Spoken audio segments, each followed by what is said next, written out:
लोग करेंगे question number 6, जिसमें कहा गया है कि block of mass m is placed on A ways of inclination theta. यानी एक हमारे पास वेज है, ये देख लीजिए, और इस पर एक मास रखा हुआ है, m मास रखा हुआ है। ये वेज थीटा एंगल पर इंक्लाइंड है। The whole system is accelerate, यानी कि पूरा ये सिस्टम जो है ए एक्सेलरेशन से एक्सेलरेट कर रहा है। ठीक है, तो ये जो कह रहा है ब्लॉक है कि ब्लॉक स्लिप ना करे, does not slip on the ways. ये ऐसा ये पूरा सिस्टम एक्सेलरेट कर रहा है कि ये ब्लॉक स्लिप नहीं करे, यानी इस पर स्लिप ना करे। तो स्लिप ना करे इसका मतलब एक स्यूडो फोर्स यहाँ काम कर रहा होगा इस पर। किस डायरेक्शन में? अपोजिट डायरेक्शन में।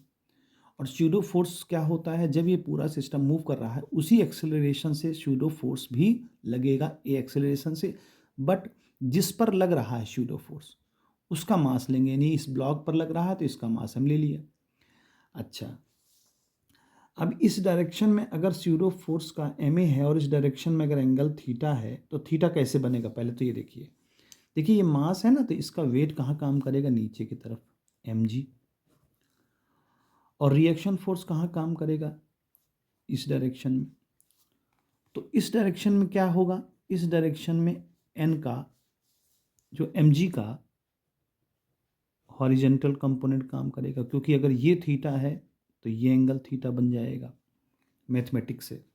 कैसे? देखिए, ये थीटा है, ये 90 डिग्री है, तो ये कितना बनेगा?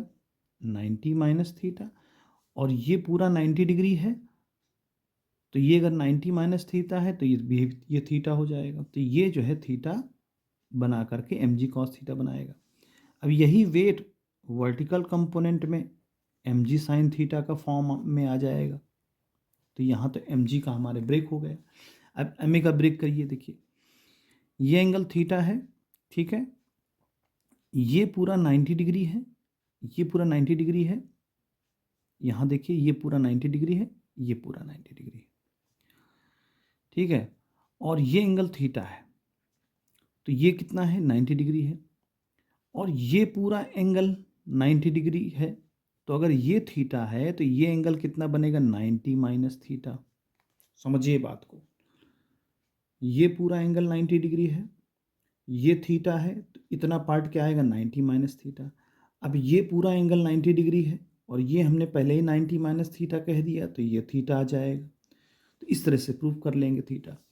अब ma का ये वाला कंपोनेंट हमारा हॉरिजेंटल बन जाएगा, क्योंकि एंगल की तरफ ही मतलब कॉस कंपोनेंट होता है, ठीक है। अब यहाँ पर देखिए ये ma cos थीटा हो गया, ma यहाँ पर लग रहा है, तो इसका वर्टिकल कंपोनेंट कहाँ होगा? इस डायरेक्शन में होगा, ma sin थीटा के फॉर्म में। तो अगर आप देखें तो यहाँ n जो है दो फोर्स से बैलेंस हो रहा है, n जो है दो फोर्स से बैलेंस हो रहा है। वो कौन कौन से? ma sin थीटा से और प्लस mg cos थीटा से।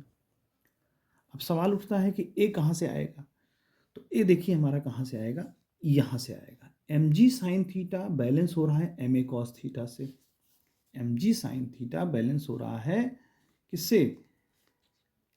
ma cos थीटा से। तो हम यहाँ लिख लें कि ma cos theta equal to mg sin theta.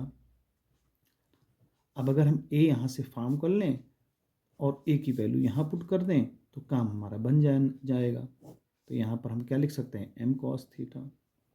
अब ये पूरी वैल्यू उठा के यहाँ पुट कर दीजिए, क्योंकि हमें क्वेश्चन में पूछ रहा है कि ये जो वेज है ना, वेज ब्लॉक पर कितना फोर्स लगाएगा। तो जो रिएक्शन फोर्स अगर हम निकाल लें तो वही पता चल जाएगा, क्योंकि वेज इस पर रिएक्शन फोर्स ऊपर की तरफ लगाएगा। तो हमको क्या पता करना है? हमको n पता करना है। तो यहाँ पर हम n पता कर रहे हैं। तो थोड़ा देखिए कैमरा हमारा डिस्टर्ब हो रहा है, कोई बात नहीं है, ठीक है, ओके। तो अब हम n is equal to m और a की वैल्यू क्या रख दें? सॉरी, यहाँ तो m से m कैंसिल आउट हो जाएगा, तो a की वैल्यू आ जाएगी g sine theta upon cos theta plus mg cos theta.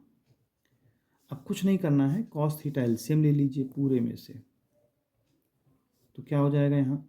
अच्छा, यहाँ देखिए साइन थीटा पहले से भी था तो यहाँ साइन स्क्वायर थीटा हो जाएगा।